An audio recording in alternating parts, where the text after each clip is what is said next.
O Senhor esteja convosco. Ele está no meio de nós. Proclamação do Evangelho de Jesus Cristo segundo Mateus. Glória a vós, Senhor. Naquele tempo, Jesus disse a seus discípulos: Se o teu irmão pecar contra ti, vai corrigi-lo, mas, em particular, a sós contigo. Se ele te ouvir, tu ganhaste o teu irmão. Se ele não te ouvir, toma contigo mais uma ou duas pessoas, para que toda a questão seja decidida sob a palavra de 2 ou 3 testemunhas. Se ele não vos der ouvido, dize-o à igreja. Se nem mesmo a igreja ele ouvir, seja tratado como se fosse um pagão ou um pecador público. Em verdade vos digo, tudo o que ligardes na terra será ligado no céu, e tudo o que desligardes na terra será desligado no céu. De novo, eu vos digo, se 2 de vós estiverem de acordo na terra sobre qualquer coisa que quiserem pedir, isto vos será concedido por meu Pai, que está nos céus. Pois onde 2 ou 3 estiverem reunidos em meu nome, eu estou ali no meio deles. Palavra da salvação. Glória a vós, Senhor. Irmãos e irmãs, neste 23º domingo do tempo comum, eu quero recordar com vocês o que nós ouvimos no salmo de ontem, que dizia: o Senhor está perto de quem o invoca. Claro que no final do Evangelho agora o Senhor confirmou que onde 2 ou mais estão reunidos, eu estou no meio deles. No salmo de ontem, nós vimos então que Deus se aproxima daquele que o invoca. O Senhor está perto de quem o invoca. Mas nós refletíamos que, na verdade, não é a nossa oração, a nossa capacidade de fazer uma súplica, a nossa capacidade de invocar o Senhor que o traz para perto de nós. Na verdade, nós o invocamos porque Ele já está perto, porque Deus já é parte da nossa vida, Ele é o Senhor de tudo. Até dizíamos que a nossa oração não é forte o suficiente para manipular Deus. A oração não manipula Deus. Você não reza para manipular Deus para fazer o que você quer. Eu vou rezar para que Deus resolva tudo na minha vida. Eu vou rezar para que Deus me dê coisas. A sua oração não manipula Deus. A sua oração, a nossa oração é relacionamento com Deus. E nós nos relacionamos com quem está perto, com quem está próximo. Deus está perto de nós. Ele está perto de todo aquele que o invoca. Invocamos a Deus porque Ele está conosco. Ele continua conosco o tempo todo. Então ninguém é forte o suficiente para gerar a presença de Deus. Tá bom? É neste sentido que nós devemos invocá-lo sempre. Deus permanece conosco. Esse deveria ser o verdadeiro sentido sempre. Não é a nossa força, é a força de Deus. Neste relacionamento que nós devemos crescer, de espiritualidade, de vida de oração, de proximidade com Deus, é a força dele. E o salmista de hoje parece que tem bastante consciência dessa realidade, porque assim ele rezou: não fecheis o coração, ouvi hoje a voz de Deus. Escutar a voz de Deus para vivermos na graça e sairmos do erro. Viver na graça depende de você, de acordo com o salmista. Depende de você a partir da escolha de se colocar nas mãos de Deus.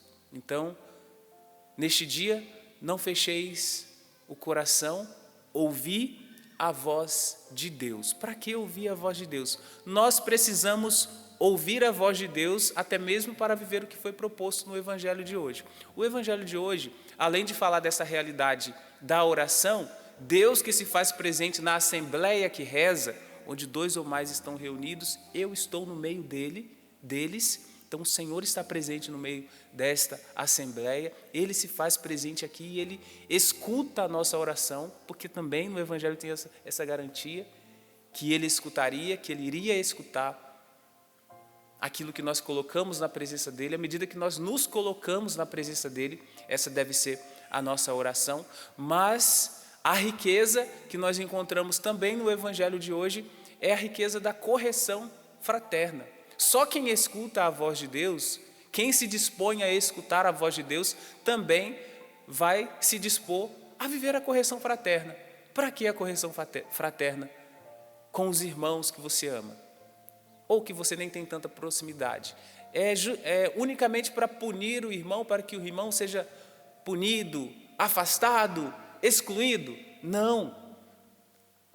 A correção fraterna que nós escutamos no evangelho de hoje é para ganharmos o irmão para Deus. É para que Deus vença na vida do irmão. Então se tem um erro, escutai hoje a voz de Deus, não fechei os vossos corações e saia do erro. Coloque-se em Deus, coloque-se na graça dele. Recorde esse salmo, mas tendo em mente esta realidade. Não fecheis o coração, ouvi hoje a voz de Deus. Ouvi a voz de Deus para caminhar na graça.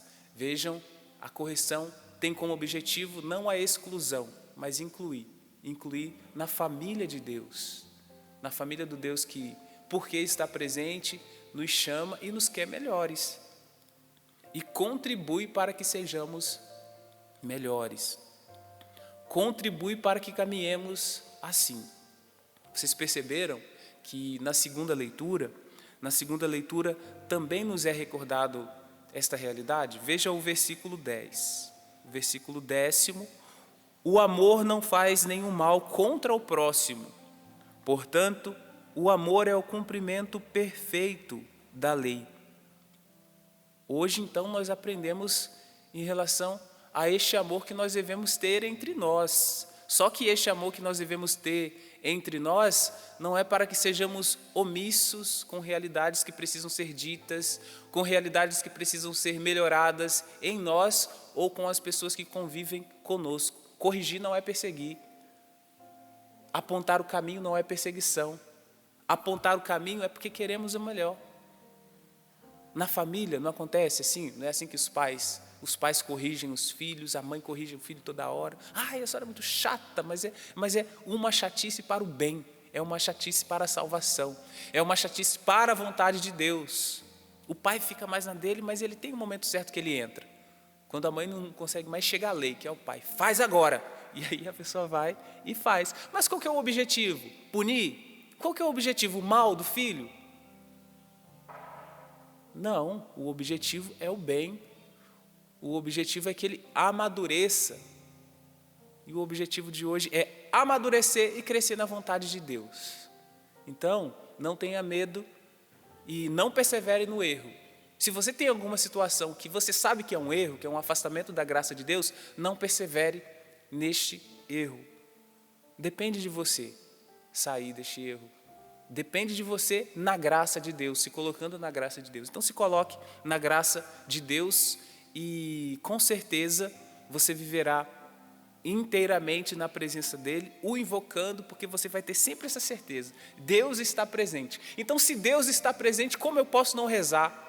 Se Deus está presente, como eu posso não me oferecer a Ele? Se Deus está presente, como eu posso não me alegrar e querer que os irmãos tenham também esta presença grandiosa, maravilhosa, que transforma o nosso interior, que nos transforma a partir de dentro?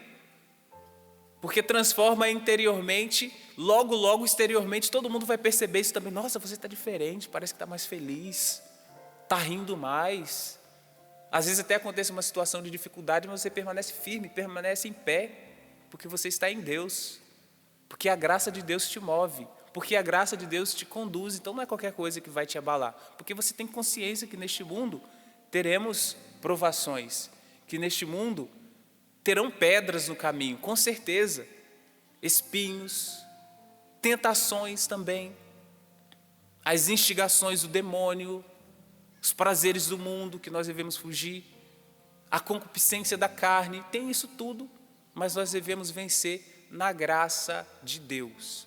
E é a graça de Deus quem nos levará a não perseverar no erro, mas a perseverar na verdade, a perseverar no amor, como vimos nessa segunda leitura da carta aos Romanos também.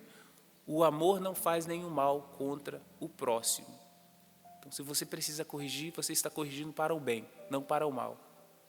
Para cumprir plenamente a nova lei, né? A lei da graça, a lei da presença de Deus, que nos conduz e direciona em todos os momentos. Na primeira leitura do livro do profeta Ezequiel, neste capítulo, no versículo 7, ouvimos assim: quanto a ti, filho do homem, eu te estabeleci como vigia para a casa de Israel. Logo que ouvires alguma palavra de minha boca, tu os deves advertir em meu nome. Veja, logo que ouvires alguma palavra de minha boca, tu os deves advertir em meu nome. Não tenha medo, não tenha medo, não tenha medo de fazer a vontade de Deus, não tenha medo de fazer o que é certo, não tenha medo de viver a correção fraterna. E não se esqueça que isso é para o bem. Se você está fazendo, é porque você quer o bem, você quer a salvação daquela pessoa. Jesus está advertindo os discípulos. Então, esse discurso de Jesus no Evangelho é um discurso para a igreja, é um discurso para nós. Se Jesus está ensinando os discípulos, estes ensinamentos são ensinamentos para toda a igreja. Então, Jesus nos adverte a respeito do caminho da salvação. No caminho da salvação, além de rezarmos, além da certeza de que Deus está conosco, que Deus está presente na assembleia que reza, faz parte deste caminho de salvação também nos ajudarmos mutuamente. Se somos assembleia que reza, se somos assembleia que se reúne para se colocar na presença de Deus, devemos não fechar os nossos olhos para ajudar aqueles que estão próximos, aqueles que nós sabemos, aqueles que nós podemos fazer alguma coisa para ajudar, para que tomemos consciência, para que mudemos de vida e escolhamos a única verdade que pode nos salvar.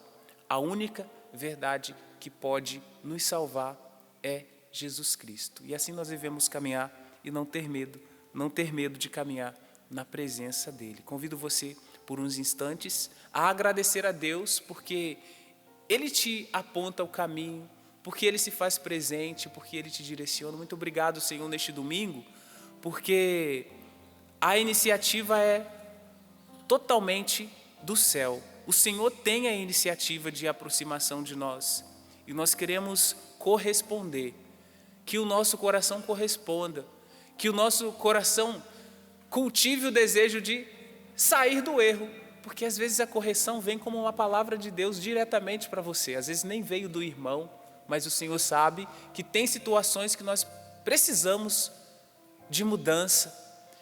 E eu te agradeço, Senhor, porque o Senhor aponta o caminho. O Senhor é uma seta que aponta o caminho, e este caminho leva a quem? Ao Senhor mesmo, ao seu coração, à sua presença. É uma seta que nos direciona constantemente para o céu. Que todos os que escutam a Tua palavra sejam abençoados e tenham a coragem. Que os familiares tenham coragem, que os pais tenham coragem, não tenham medo de advertir os filhos.